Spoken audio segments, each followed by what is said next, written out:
So spelling QMS looks bit odd. It's easy to spell QMS. Now we need to call it as QMSR. Okay. Maybe after a year or so, we'll get used to QMSR instead of QMS. So the quality management system regulations. Okay. This is the integration of 21 CFR 820. I said what is 20 CFR, and I'll tell you what is 21 also, and what is this 820. 820 is basic structure, a thing that talks about QMS. Okay, you have 803, 806, 809 till 830 you have.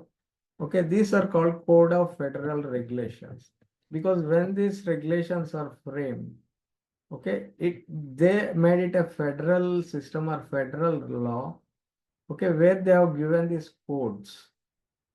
Okay, and some of you may ask, because in beginning of my career I asked, why you named it 13485? Okay, why not some other numerical? Okay, many people can't answer these kind of questions because they don't have any logic. They just give some code, okay, and name it. But this is Code of Federal Regulations 820. Now we are integrating with what we are very much used to. Okay, 13485. And before this, guys, I want to tell you, actually, I spoke with Masjid one to one before Madhu and Sridhar joined. Like now we have a typical, it's not a problem. It a typical system like how we need to approach this global QMS. Okay, now we have 1348 as a base document. If you are adding the EU regulations, it becomes ENISO 13485. Okay, and then if you add to 13485 the US FDA 21 CFR 820, okay, it will become QMSR. Okay, then if you add over that, you can add MDSAP. Okay, other 4 countries are I told, like there will be 3 countries that will enter into MDSAP in 2026. Most possible, more optimistic one is Switzerland, South Korea. Not sure of Singapore, but somehow some South Asian country like whether it Vietnam or Indonesia may join, or it could be some Latin American country like Argentina may join. Okay, but don't ask me when India is going to join. So, I mean, I'm telling you the 3 layers or 4 layers, like how you can make it a perfect global, like your base 13485 documentation. You can convert that into ENISO by adding some 20 SOPs. You will have market entry into Europe. Then you can convert 13485 into QMSR. That is what we are, learning now. It will become a QMSR, then you'll have a market entry into US. Okay. With 13485 as a base document, you can add MDSAP. Okay. Like as of now, we have 5 countries, including US. Another 3 will come in. It becomes 8 countries with 13485. So you have you can have separate strategies based on which market you want to enter.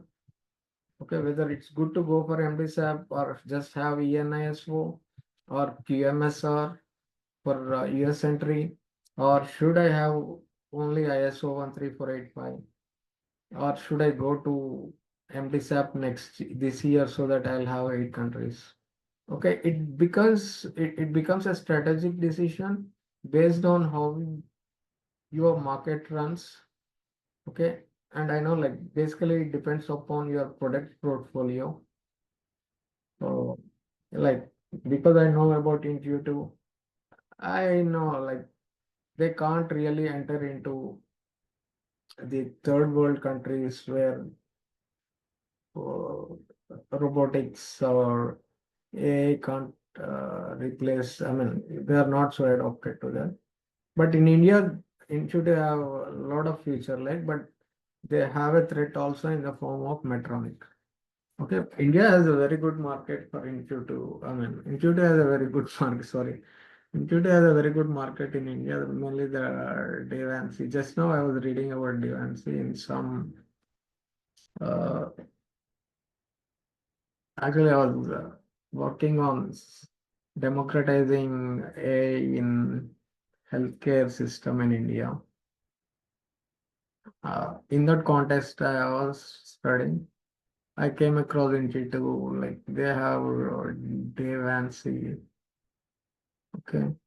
But I mean, like that, where you want to enter into the market, and sometime back, I think I have spoken one to one with, unfortunately, one to one with Aman. Like I gave him a very global picture, like where could be the potential markets. It will be very specific for the countries, okay, specific for the devices. Okay.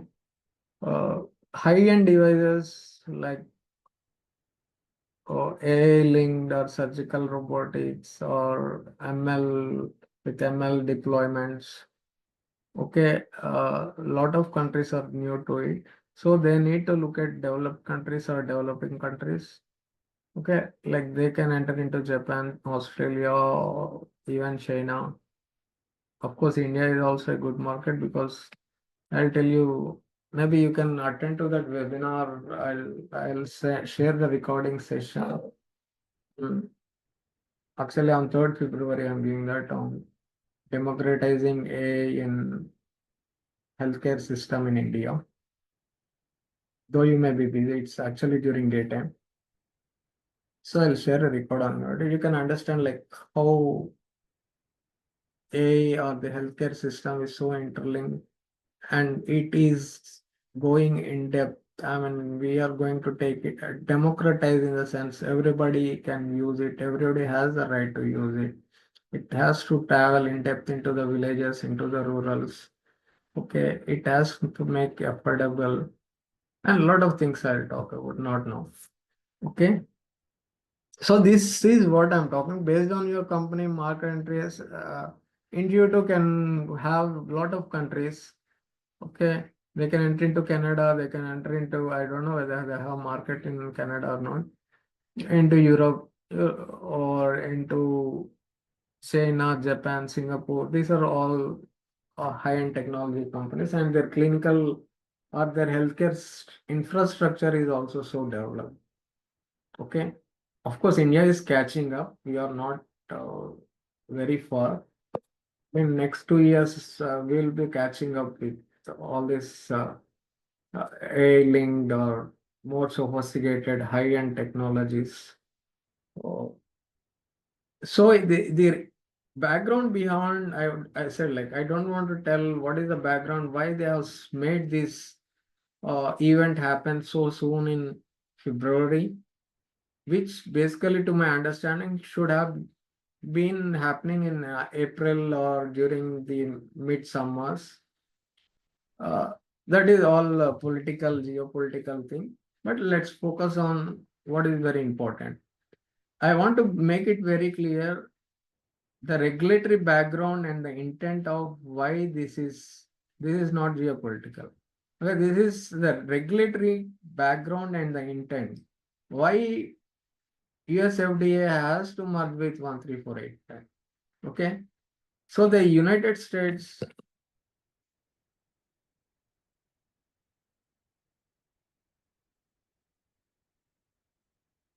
US FDA has finalized the quality management system regulation, that is the QMSR,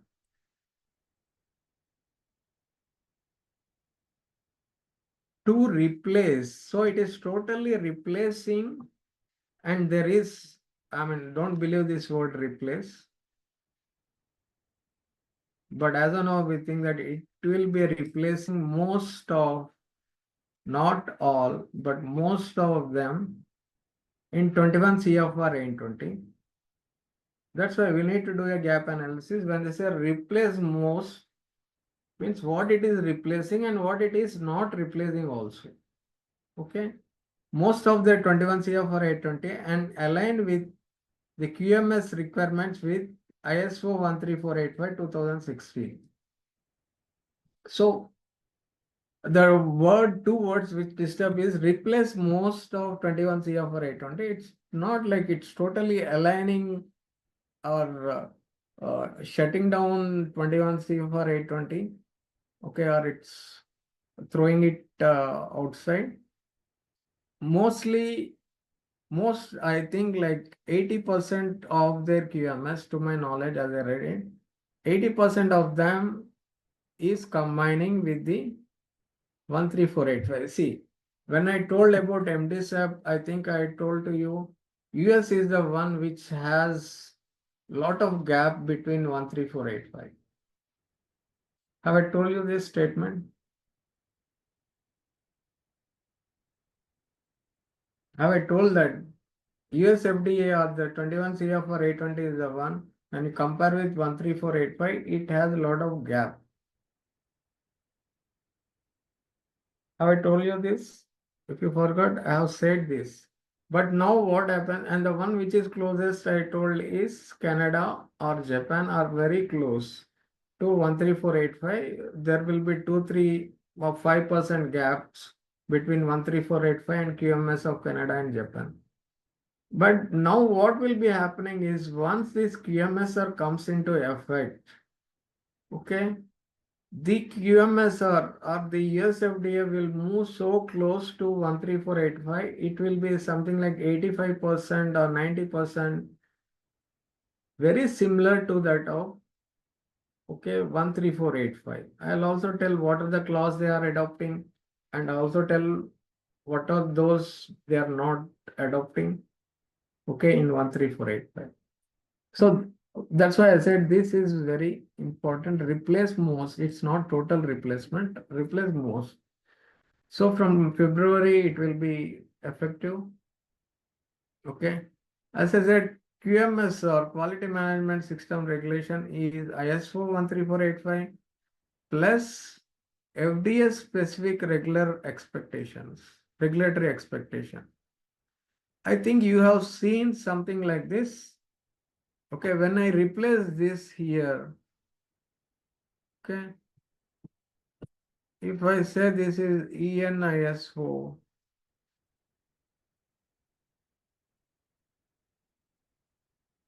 so ENISO will basically like, okay, you are having ISO,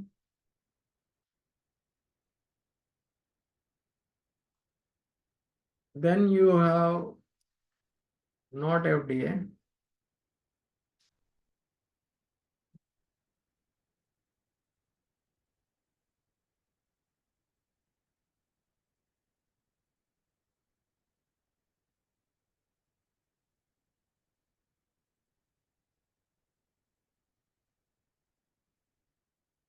Okay, just to make you understand, ENISO is like ISO plus EUMDR 2017 specific countries. I mean, it is specific regulations. What EUMDR, this is a regulated document which talk expectation.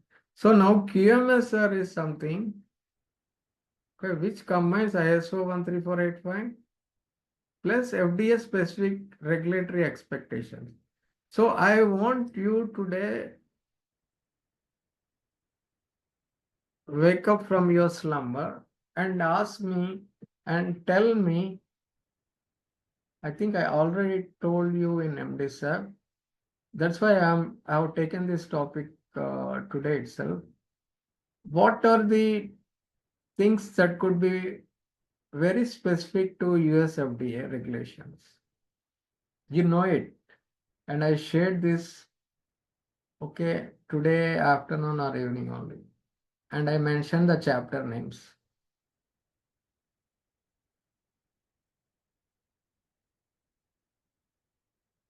I shared in your WhatsApp. I mentioned what are those 2 chapters I shared from MDSAP that will be very different from IS4.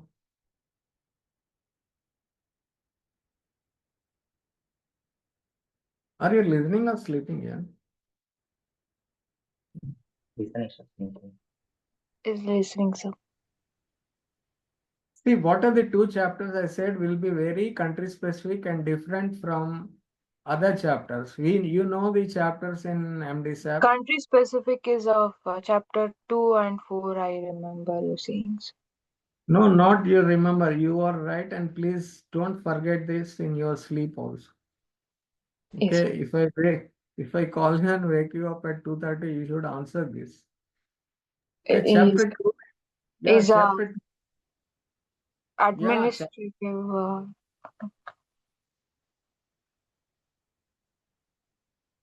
yeah, as I said, like chapter 2 and chapter 4 are country specific.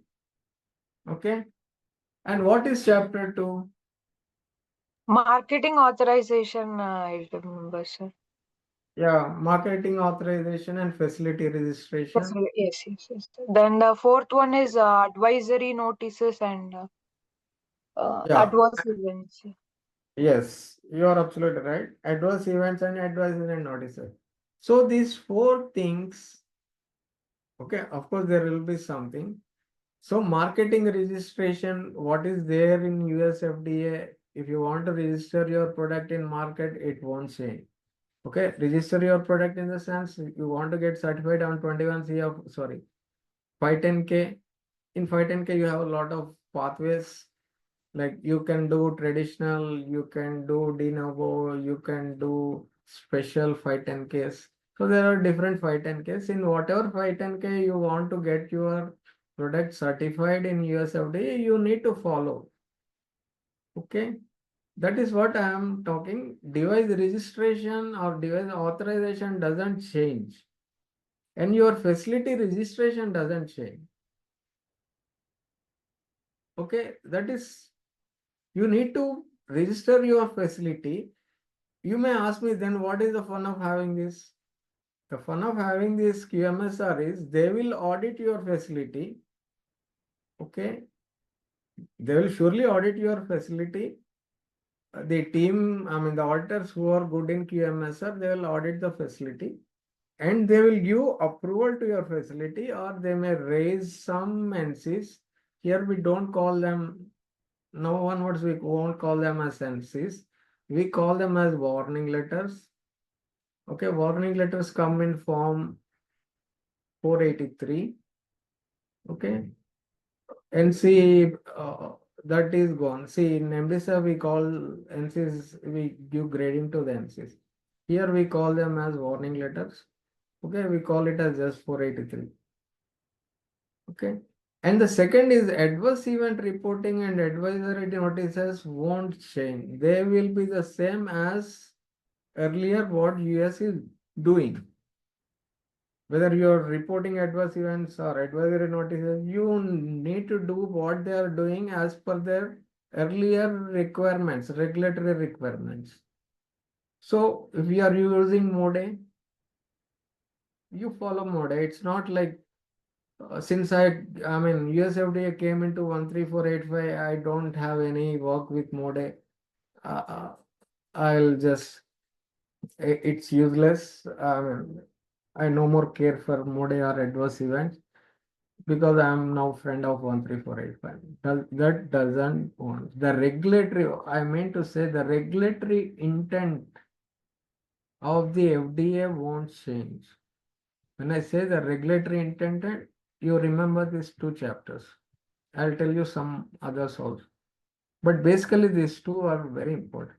The regulatory intent is on your product registration in whatever pathway you are, whether you want to go with 510K or PMA, pre-marketing approval.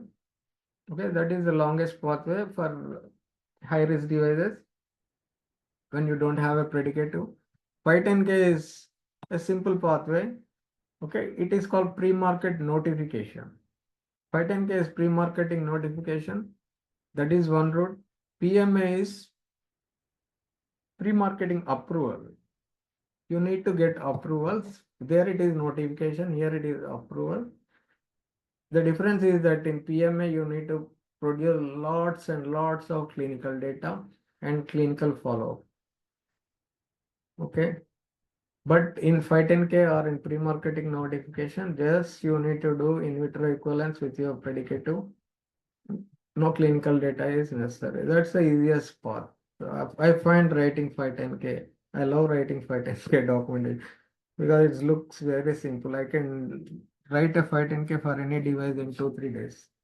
Once I know the predicate.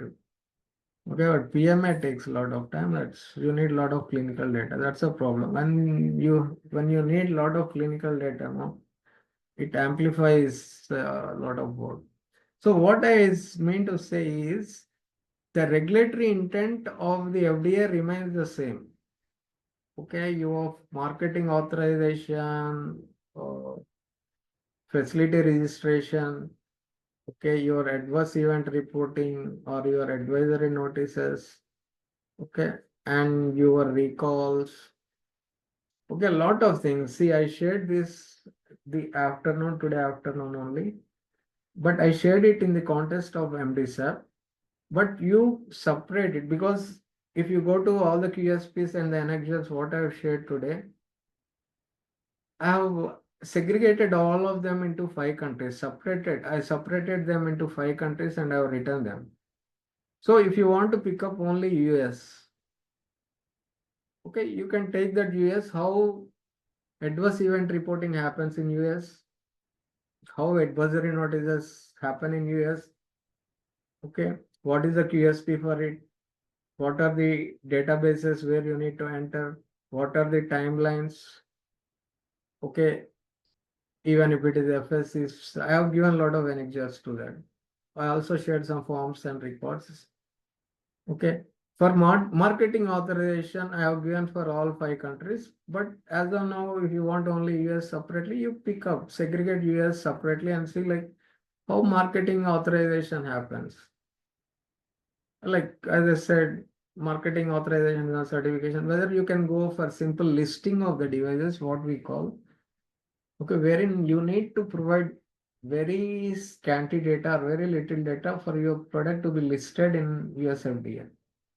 Okay, it is for very low risk class devices, class 1, class 1A, class 1. There is class 1 also you have sterile, non-sterile, measuring, all this stuff. That can have go for only listing. Okay. This what I call them as they are 510K exempted. There is no need of going for 510K submission or 510K application to get certification. Okay, you can exempt some of the devices are exempted. Okay, there you can just go for listing. You can do listing of the device. It doesn't cost much, but though you do the listing, but you need to get your organization facility registered. Well, facility registration costs something like 7.5 lakhs. As of now, with dollar at 90, I think today it is 92 rupees. It just came down. End of the day, it was 91 rupee 80 paise or something like. It just fallen by, but it was touching 92 rupees today. $1.92. Okay, I mean, this is very bad. You know, $1 in 1991, how much it is? $1 in 1991 was 20 rupees. In 2026, after 30 years or 35 years, $1 now is 90 rupees. No, that's a lot of economics. I love economics, right? I love a lot of subjects, but I like this economics and budgets, geoeconomics, right? So it is just with 7.5 lakhs you can register your facility. If you are exempted from, if your device is exempted from 510K, just go for listing. Okay.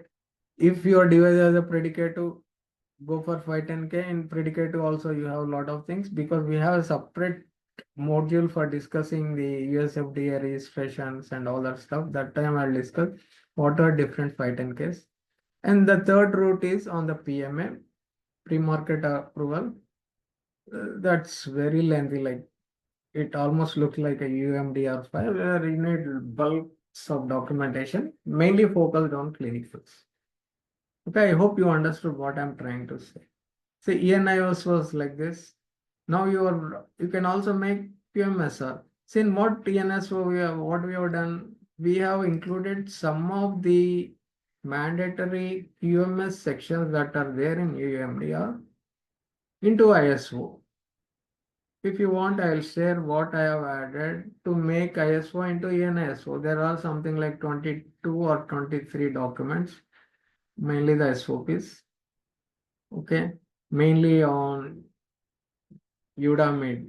Okay, like in USA where you have MODE for complaints, adverse event reporting, advisory reporting. Europe came with MODE with the same purpose.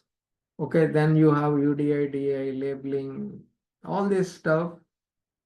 Okay, like you have a lot of economic operators. Okay, there is a lot of change in PMS also. Now they have come up with not only PSU or PMS, sorry, not only PMCO and clinical evaluation reports. Now they started what you call periodic safety update reports. It's a PSU or a lot of economic operators, manufacturer, AR, distributors, all this stuff, even notified bodies. Okay. Mainly on the traceability, it is very, very important on the UDI, DI traceability because in 28 countries, of course, UK is not there in this. UK has a separate medical device division that's called MHRA. But other countries, right, you have 27 countries, you should know in which country your device is. So traceability becomes very, very important. If there is an adverse event you need to recall, you should know in which country it is, in which hospital it is to recall, okay, or to report an event. So all this, I mean, I know like there are 22 or 23 documents. I have the SOPs for them. If you want, I'll share. To make your ENISO, sorry, your ISO into ENISO. And if you want your ISO to be made into QMSR, okay, I will also share those documents if you require. How to convert your 13485 into QMSR so that you are obliging or you are in compliance, okay, with 21 CFR 820 regulations or basically facility registration, okay, to export your devices.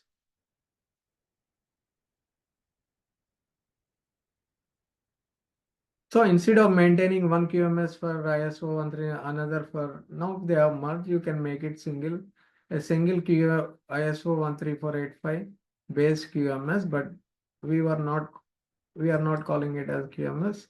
But if you have 13485 alone, you can call it as QMS. But if gets merged with FDA, yes, FDA, you need to call it as QMS. Okay. So what we'll be doing, this will have add to this specific FDA additions and clarification. And I already told what are the specific FDA additions, chapter 2 and chapter 4. Okay. And are there anything more? Just I'll go through it.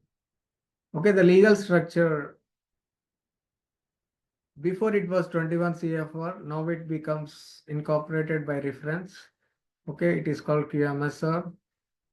FDA role is prospective. Prospective in the sense they used to go based on rules, okay, on regulations. You need to do this, you need to do this. This is the standard, this. Okay, rule-based system.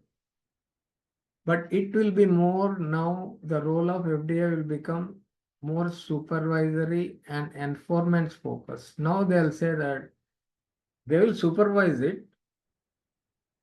Okay, and again, I am telling you, like I told to Masjid, even I think I told to so month also before Madhu joined, that you need to have a continuous live documents. It's not like you show 1 year document that is not allowed with US QMS. Okay, and the audit will be done in a functional mode of the company. Your organization will be running, it will be functional, then only they will do the audit. And then that time only they will look at your live documents. Okay, what's happening live? Not like one back or sorry, 1 week back or 1 month records. They do check, but there will be more on how you are enforcing your system. Okay, live currently today now, when your system is fully functional or your organization is fully functional, your purchase is functional, your R&D is functional, your production is functional, sterilization, every activity is going on.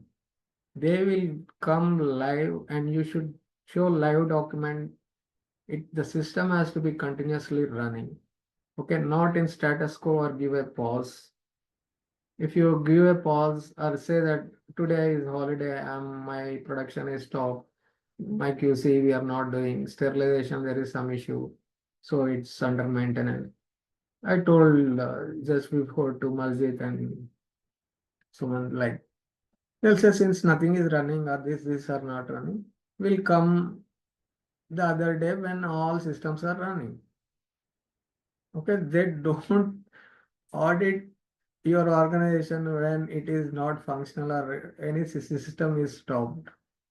But in ISO, I told you, they just do anything. They do like window shopping, just see the equipment. They don't really check their live documents or people working on that. They'll check some old document and say old records and say. But once FDA enters it, I know like everybody will be on their toes. Okay, and it has to be every day updated. That's what I wrote to Masjid. Like you need to inculcate the culture in startup only. That whatever you have done, okay, on that day has to be signed off on the same day. If you leave it for, okay, there will be some activities where you can leave for the another day to sign off. But it's better you sign that on the same day, though it gets delayed. Okay, that is what is more enforcement focused. Global alignment, earlier it was limited, but now it is full alignment even with MDSAP also. Okay, you can say with MDSAP, what I'm saying is, I told you like, if you have MDSAP, you still have options, whether you want to go with 2 countries or 3 countries or all 5 countries, or in MDSAP, you can say, I want to go with only US. So instead of having MDSAP, if you want to go with only US, you can choose QMSR. Okay, suppose if you are already MDSAP, okay, then in that MDSAP you have, I mean, in the scope of your QMS, I mean, in the MDSAP, if you have US, okay, then there is no necessity for going for this. Because you are already in the pot in the MDSAP. Okay. But for those who are not there in the MDSAP, think that MDSAP is a very difficult thing. I have a good market in US, so I can build up like ENS. So I want QMSR. That's great thing because a lot of companies want this. Okay, instead of MDSAP catering to all 5 countries doing documentation, but it's a single audit. Here is also a single audit. But we'll touch upon very specific topic. What remains MDS specific? I already told you. Okay. Even after integration, FDA does not disappear. Okay, that is the word which I said. Mostly included or not completely. It is mostly. So FDA does not disappear. FDA specific requirements are retained. Okay. Records and inspection. Of course, this is mainly audit related. See, the auditor will also has to be trained in QMSR. It's not like he's born with knowledge in QMSR. Okay. Nobody is born with knowledge on QMSR. He has to be trained, he has to be learned, but he will inspect the records and all other things. Okay. Like what they do in 21 CFR 820, the inspection and records. And that's what I told. They basically inspect live records. Okay, the difference between 13485 and USFDA, they look at the live records. I just told some of the examples.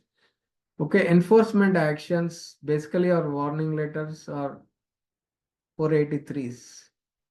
These 483s are warning letters are most like what we do in non-compliance. Okay, they give a warning letter. It's basically they fill a form. The form number is 483.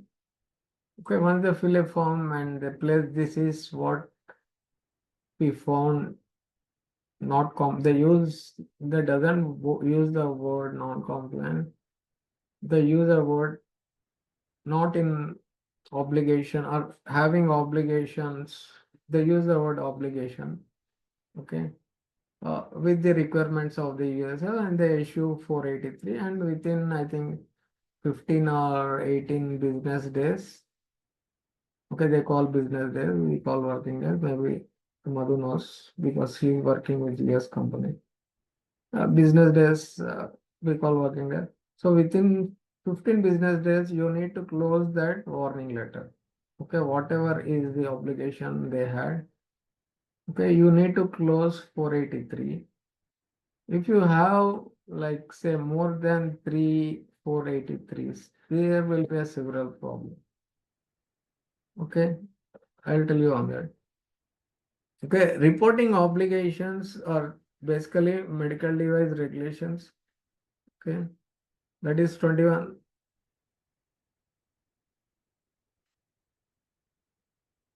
CFR 803. This is what I told like, sorry, this is not medical, this is medical device reporting. Okay, I'm getting clubbed up with a lot of things. MDR, we have one MDR in EU also, medical device regulation. We have in India one MDR, medical device rules. There are a lot of MDRs. So this is medical device reporting. Reporting in the sense that is chapter 4. Adverse event reporting and advisory notices. This is in 21 CFR 803. It remains the same. I said UDI or labeling. Okay, like how it is separate for Europe. Here also UDI is mainly for traceability.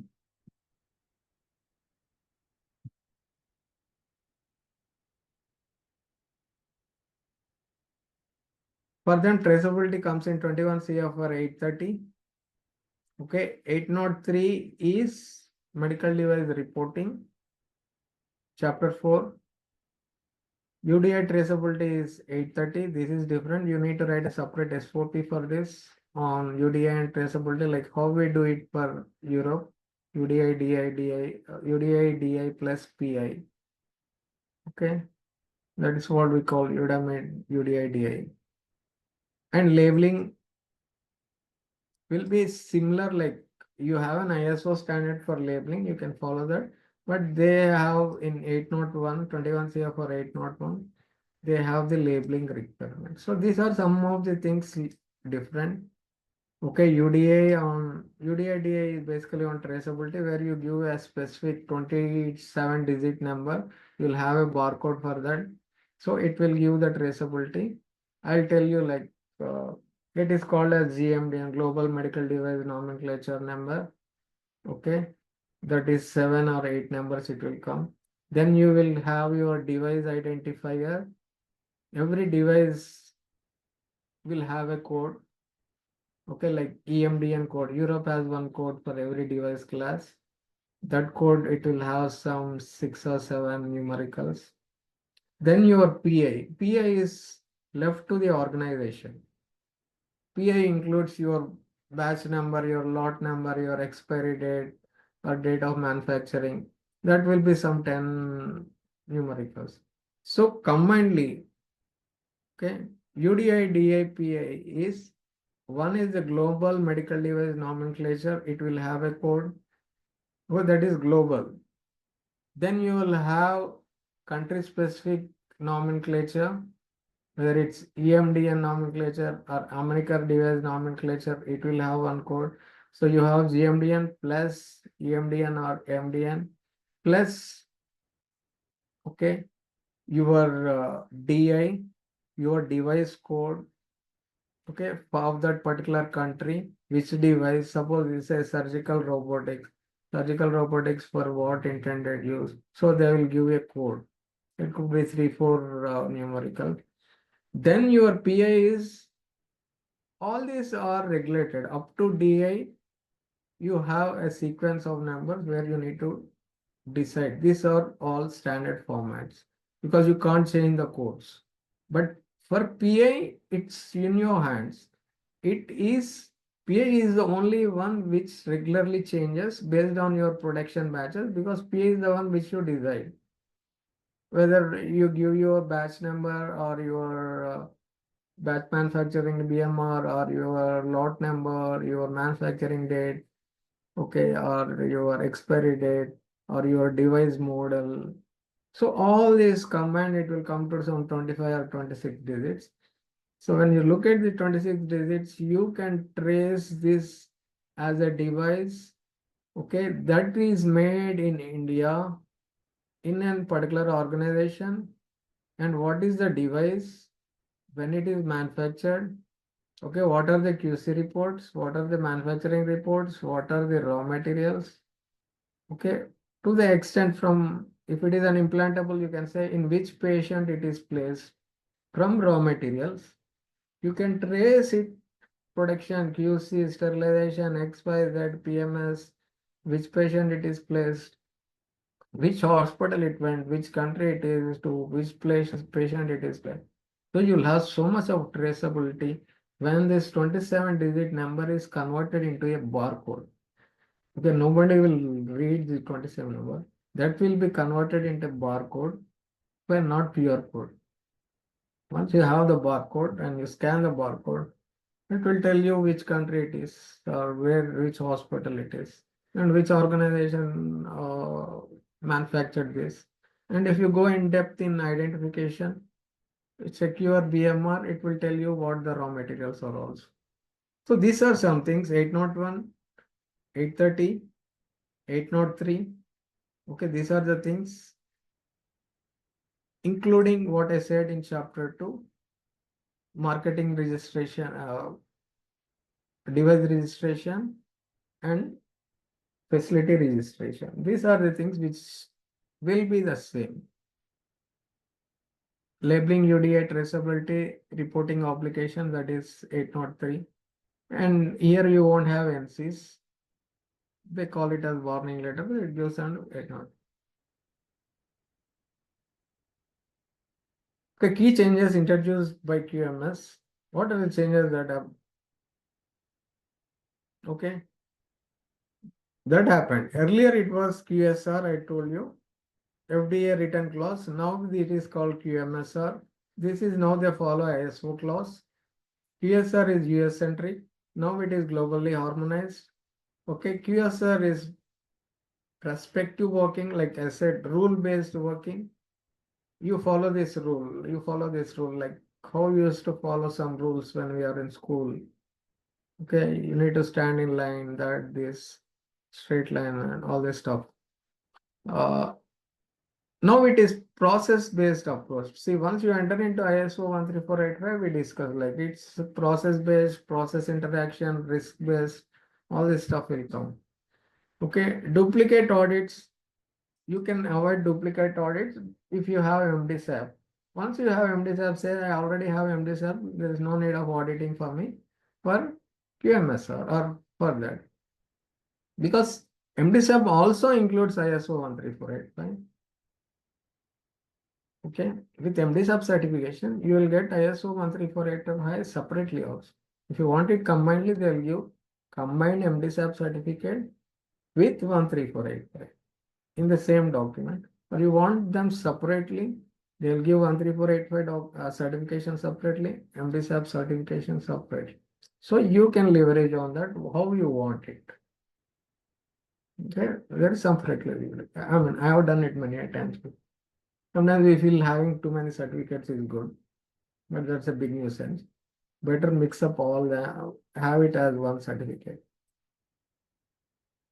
Some people in QA, I know, like some of those new who joined want to have a lot of certificates showing that we have done so much of work, we got so much of certifications. Okay, frame it and keep it in QA.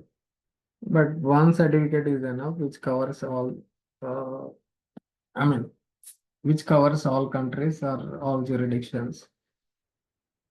So the conceptual shift, I said, PSR is basically rule-based. QMSR is risk-based because they entered into ISO. Once you enter into ISO, it will become risk-based process approach. Okay, of course, they have regulatory compliance. Okay, process linkage. This all we studied in 13485. Okay, documentation mandatory records. But here, because these guys, USFDA, they ask on a lot of documentation. Okay. And I think I told you one difference also. They ask a lot of documentation on design controls. Okay, they ask total design history. Okay, this is effectiveness of the process. They say we don't want, I mean, they don't stress too much on your SOPs or document. They want how effective is your SOP or QSP, how effective you are following. That is why I said that they want to have live audits. Okay, not audit that runs in status quo or when nothing is functional. Okay, earlier it is FDA only, now it is regulatory reliance, like even ISO auditors can do the QMSR audit, but they need to be trained. So if somebody wants to become a QMSR auditor, you can go for training. Okay, I will provide training. Actually, it's a 3 days training. Yeah, design controls. This is what I told you some time back. Okay, design controls, they will play with you. Okay, like how Tom and Jerry play. Like total DHF, they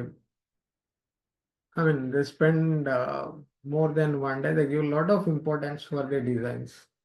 Okay, here it is standalone. Earlier it was standalone, like they used to look at DHF as one compartment or compartmentalized, segmented. But now they need to integrate it with total life cycle, not just only the design. You integrate it with your production, your QC reports, your PMS, total life cycle. PMS includes your PS, your customer feedbacks, clinical evaluation, all this stuff, your registries, or your complaints, COPPA, so many things.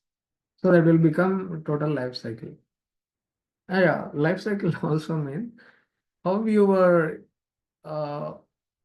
some of the outputs, like in PMS, how you are integrating them. Okay, your complaints or COPPA or your what we call customer feedbacks. All this come under PMS only, your PSU or PM. How you are integrating them into other sections, like whether you are integrating them back or bringing it into a loop, like they become inputs for your risk management, will they become inputs for your clinical evaluation, will they become inputs to your design and development? Okay, it will be actually, it's more like a closed loop system what we studied in MDSAP. Okay, it's closed, like it will be like this will become inputs to that, then you'll have outputs that come. Okay, if they need do some design change, they will change it. Again, it goes fast to clinical, then PMS, all this stuff. It's a closed loop integrated system.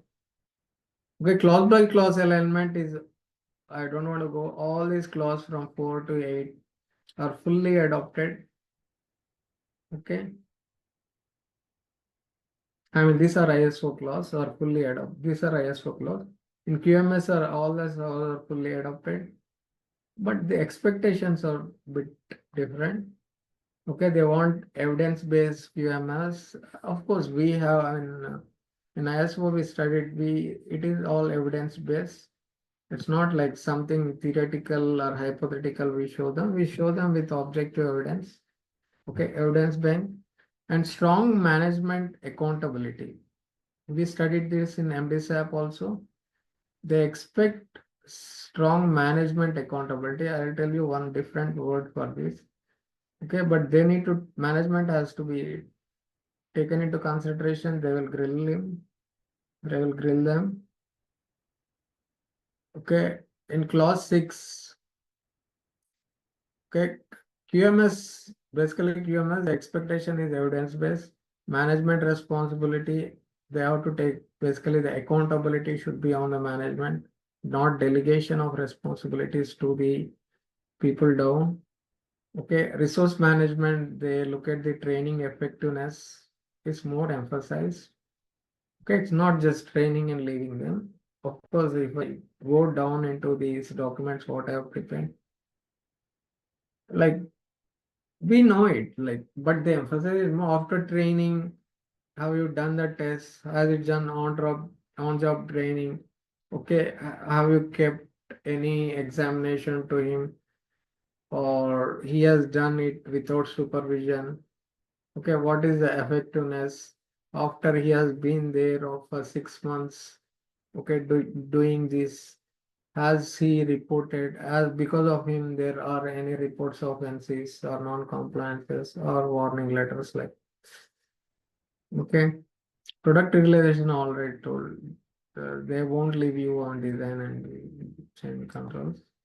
There are a lot of things in product realization, but you have purchased that this stuff. But design is very important. Measurement analysis is, they focus more on COPPA effectiveness. Okay.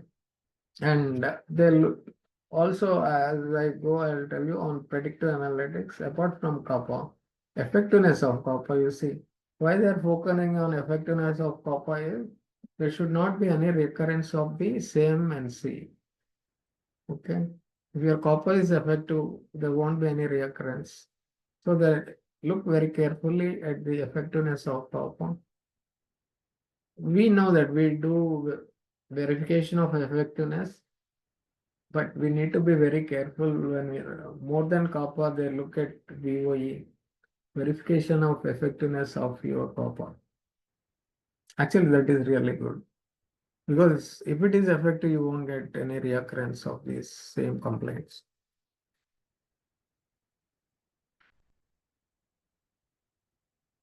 So these are very similar. Duplication of work will be outdated, things will be removed. Now onwards, we won't be using FDA specific terminology. We'll be using ISO, that ISO 9000 document for terminology, glossary, definitions, all that stuff. It won't be prescriptive. Okay, redundant US only interpretations, that won't be there. All this will go out. Okay, this under PMS or FDA removes all this stuff. It will be good. So less duplication, but higher expectation of that.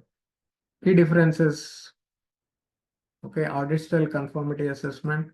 We discussed it's more of enforcement. Okay, here conformity assessment is basically, I told you some other day what this conformity assessment means. Conformity audit means based on the documentation, we say that I am abiding to, I think I told to you or some other class. These are my test specifications, these are my test reports. Okay. And all my test reports are within the test specifications. And I have done tests based on these so and so standards. Based on these standards, Okay, could be regulatory standards or could be QMS standards like ISO or IEC or ASTM standards. A lot of standards, like even you can pick up European pharmacopoeial standards. Okay, that is on the standard. We'll say that we have done this testing. Okay, and this device pass this test based on our specification. And now we also fix the specification based on some standards. That is conformity audit. It is more here enforcement inspection. They don't worry about, okay, they look also at your standard, what you followed. But when you have enforced it, when you enforce your standards into the system, how the system is working. Okay. I say like I have stick to all the standard, but still I have some issues. Okay, when I am following all the standards perfectly, why have some problems still? Why there will be some complaints? Okay, from A to Z, okay, with hand on my heart, I'm saying I'm following all these standards as it is written, the latest updated versions, but still I have some issues. And that is what USFDA is asking, how you are enforcing, though you follow the standards. Okay. Outcome is certification. Here you will get warning letters. If you close the warning letters, you will get the certificate. Okay, here we look at system compliance, how the system is compliant, and we overall don't look at the QMS as a system. Basically, I see in ISO 13485. We compartmentalize the system. Okay, R&D, this production, this. These systems are compact. But here in MDSAP or even in QMSR, they look it as a under one umbrella. They look into all the systems. Okay, like it needs a total one system, and they have to be a compliance between the systems. Okay, you need to integrate systems and be compliant, and they also look at the regulatory risk. Regulatory risk is what I have told in basically chapter 4. Okay, evidence is sampling, whether you use sampling or different times, then you pick up random sampling or top sampling, top to down approach or down to top approach, told middle, randomized. They have different sampling plans in ISO. It's not like they look at all the records, all the samples. No, they have a randomized sampling plan. But here the sampling is more, they dive deep. This we discussed in MDSAP also. They go, okay, their sampling plan is, they don't do much of this like what we do ideally in ISO. They will go as per the system. Okay, they don't pick up a sample and say what has done. They go in depth into a particular QMS or SOP or a particular activity. Okay, and they start probing it. Okay, a typical what they call FBI, they have the FBI or CIA. Okay, their country intelligence. They probe it. Okay, like it could be something like threads, or you may have something like a rope. A rope will be, I mean, drilled into threads. Threads will be spilled into rope, but they pick up each thread, okay, and they pull it out. So, and end of the audit, your rope will become a room of threads. Okay, they'll pull out all this. You may see that this rope is my system, but they'll pull out, they go deep to a level of pulling out the threads from the rope. Okay, this is big stepwise execution. So what I'll do is tomorrow I'll cover this. Okay, if you three attend, because if you three attend, then I won't attend, then I need to tell those who are attending tomorrow from starting.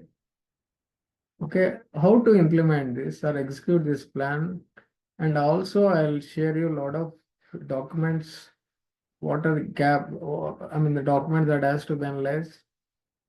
Okay, I'll give you a clause-wise gap checklist also, and I'll also give you a rollout plan how you can execute this. I won't charge you, but because you are my students, participants. This transition map and how to follow all this, I'll share the required SOPs. Okay. So finally, final QMS freeze, and also how you need to audit. Should it be like ISO internal audit or MDSAP audit? Mainly, I'm talking about internal audit. Should QMS or audit should be different? Of course, they need to be different, but not so different. Uh, like you can do like ISO 13485, but you need to add some more checklists. Okay. This tomorrow this is what I thought. This QMS or transition training curriculum. I'll I'll I'll train you free for this, but let's see how we can adjust time. But because I'm in a hurry to jump into 14971, that is on risk management. It's not like, of course, I like that uh, topic very much. And it's an important topic. It's linked to all sections, clause, and use. And it has more weightage. When you talk of risk management, okay, everyone open their eyes. And mainly risk mitigation. When you talk of risk, there'll be a lot of this. I'll train you, but let's see how much time tomorrow we'll have, so that we'll complete this. And fresh next week, I'm going to change some structure on the timings. Maybe Saturday should be fine. Saturday's 3 hours should be fine, or instead of dividing it into Friday and Saturday for 2 hours, because anyway you're joining late. So I think Saturday 3 hours should be enough. Or Friday and Saturday 2 hours. See whether it comes in 2 hours, you're late by half an hour. So total combined Saturday, Friday and Saturday, we are discussing only 3 hours instead of 4 hours. So instead of that, we can have it on only one day, whether it's on Friday and Saturday for complete 3 hours. But you need to promise me how you will join on time. Is my calculation right? Is my logic right? If it is 2 days also, you're joining half an hour late. So the 4 hours is becoming 1 hour in 4 hours is becoming 3 hours in 2 days. Instead of that, we can have one day for 3 hours. But the only bottleneck from your end is you need to join on time. Something like we can have it from 6:30 to 9:30. Okay, I know you, but most of you have 5 days week. Saturday should not be an issue. But those who have 6 day working days, for them we can relax, make them come at 6:30 or at 6:45 and continue up to 9:30. See, what I'm trying to say is I want solid time to make you explain, not in bits and pieces. See, this I told you something, and next tomorrow I'll tell you something. I feel like so empty, and when there is a break, and if total content is covered, that looks good for you also. Okay. Uh, Instead of breaking it or chopping it into pieces. Uh, yeah, let's see. Tomorrow I'll take a call, but tomorrow you attend. we'll discuss tomorrow and see whether it can be on Friday or Saturday, because Wednesday I have already class AML, and mornings I have my own work, and mornings on couple of days I'm taking training classes for this IBSC AMTZ. And Wednesday we have AML, and I have a lot of client work. Let's see tomorrow, but I'm pretty sure like I want you to get involved. I don't know. I don't know how many of you are listening to the recorded lectures or recordings. But let's see tomorrow. Tomorrow you attend and see whether from next week onwards we can have it on only one day for 2.5 hours or 3 hours. Okay. But I want everyone to join on time. I know you have constraints, I understand. I do have the same constraints when I am an employee. But we need to work some smart way of doing this. Okay, take care, guys. Have your dinner if you already had dinner. Sleep well. Okay. Thank you, sir. I know for Institute tomorrow is holiday. I don't know if they are working. No, Oh, sir. It's off tomorrow. Only. yeah, then you attend on time. Yes, sir. Okay, Majid, I don't know. You are a startup, you have a lot of work, I know. But Yeah, so we have 6 days working. yeah, that's why I said, because your company is a startup. See, you need to. I told you first half an hour. I spoke with you only first half an hour. You need to structure your QMS in the way which I have guided you. Okay, get on with Yes, 13485, then ENS4, then QMSR, then MD sub. Structure it into 4 layers.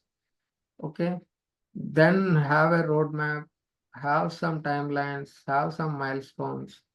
Get a good team, not too many people. Okay, too many people, I know, too many people will spoil the dish. So get some 2, 3 good guys. Okay, not a big team. Big team is always not good. Okay, 2, 3 good guys and start working. If you want the roadmap, I can provide what are the objectives, milestones, and you need any help on the QSPs, SOPs, I can share. Fine? Definitely, sir. Thank you so much. Yeah, fine. Good night, Madhu, Saman, and Majid. Good night, sir. Yeah. Take care. Nice. Take care. See you tomorrow.